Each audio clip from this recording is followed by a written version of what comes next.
Hello दोस्तों, नमस्ते, प्रणाम। मैं हूँ आपकी उर्मिला और मेरी छोटी बहन अनीता।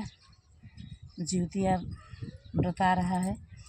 हम लोग बहुत प्यारे से जिउतिया व्रत की सोहर सुनाने जा रहे हैं। अच्छा लगेगा तो कमेंट में बताइएगा और चैनल पर नए हो तो चैनल को लाइक, सब्सक्राइब, शेयर ज़रूर कीजिएगा।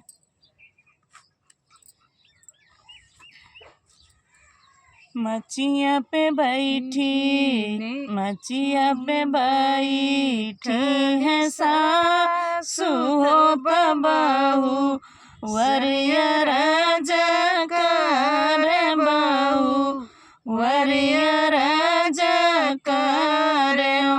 मोरी सासु आई गई जिउती या बरतिया हो बरतिया, हम करब हो बरतिया, हम को जब।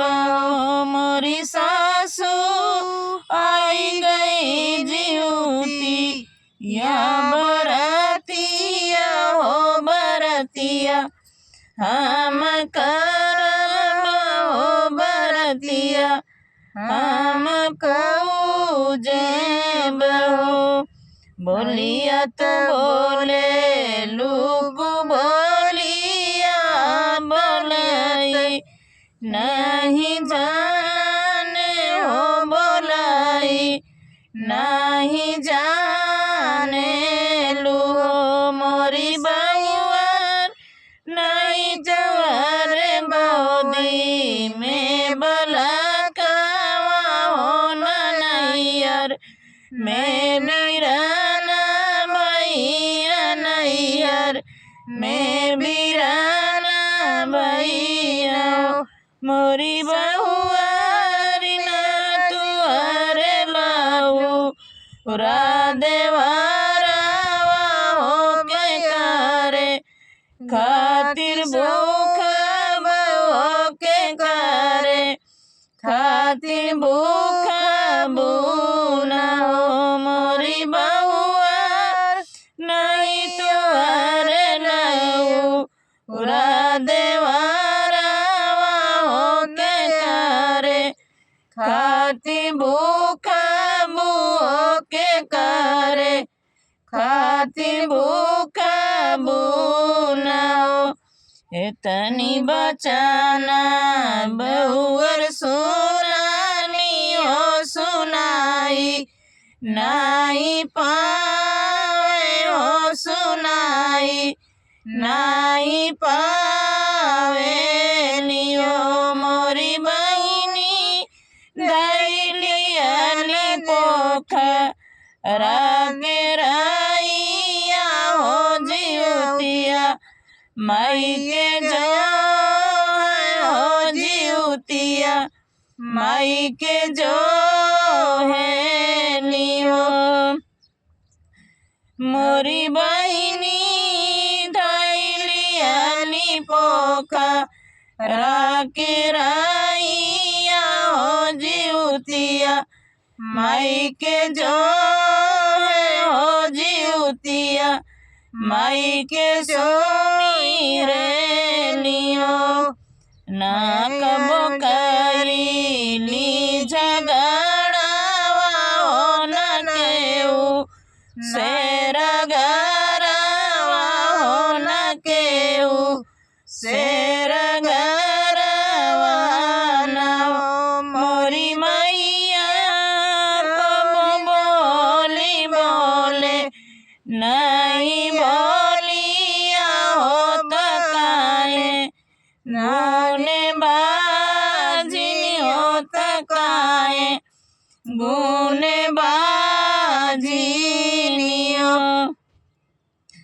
कहीं कहीं हो मोरी बेटी हो सुनाओ, मोरी बेटी हो सुनाओ, मेरी बेटी ना मोरी बेटी तू तदान से धनाई हो सरब, गुनया गर हो सरब, गुण आगर मोरी बेटी जिउतिया ते आइल ए बरातिया हो जिउतिया बेटी मान हो जिउतिया बेटी मान लियो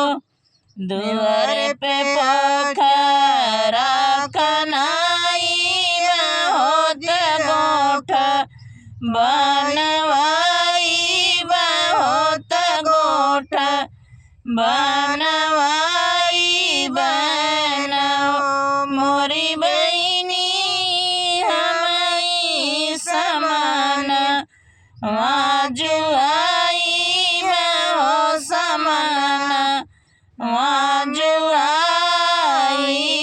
बहो मोरी मैया गौआ से गोती नी बोलाई बहुत पूजा करवाई बहुत पूजा करवाई बहो जाहू नए बेटी अपने घर अपने सजना घर अपने सजना घर हो मोरी बेटी फिर जिउतिया बरातिया हो ललाना लेके पूजा हो ललाना लेके